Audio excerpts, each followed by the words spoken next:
Yes, people can actually win tax cases against URA. Huh? If you have the right evidence and if you are actually correct, why can't you win? So there is this recent case of EcoBank Uganda Limited versus URA where EcoBank won the case.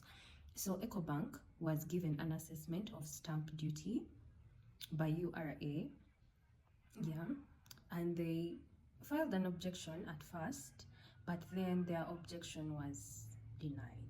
So they proceeded to go to TAT, Tax Appeals Tribunal. Before I dive deep into the case, we have had stamp duty. Even in the recent video, I talked about stamp duty. Let's first address that elephant in the room. Stamp duty is rarely talked about, and yet it's a type of tax. We normally see it on paper though. Yeah. So stamp duty is a tax paid when processing legal documents. Like take for example, maybe agreements, contracts, like when you're transferring ownership of assets, you know, that's what stamp duty is. It normally applies in such circumstances.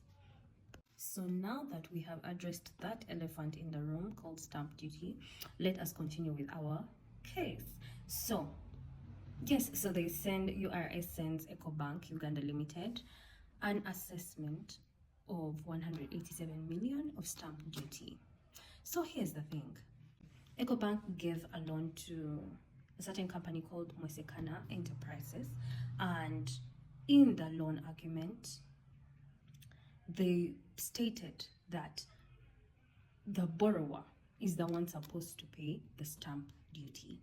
Then there were a lot of there were like 3 documents that led to them being assessed for stamp duty apart from the loan from Mwesekana, but that was one of the major things that led it to win, because it stated in the loan agreement that the borrower is the one supposed to pay the stamp duty.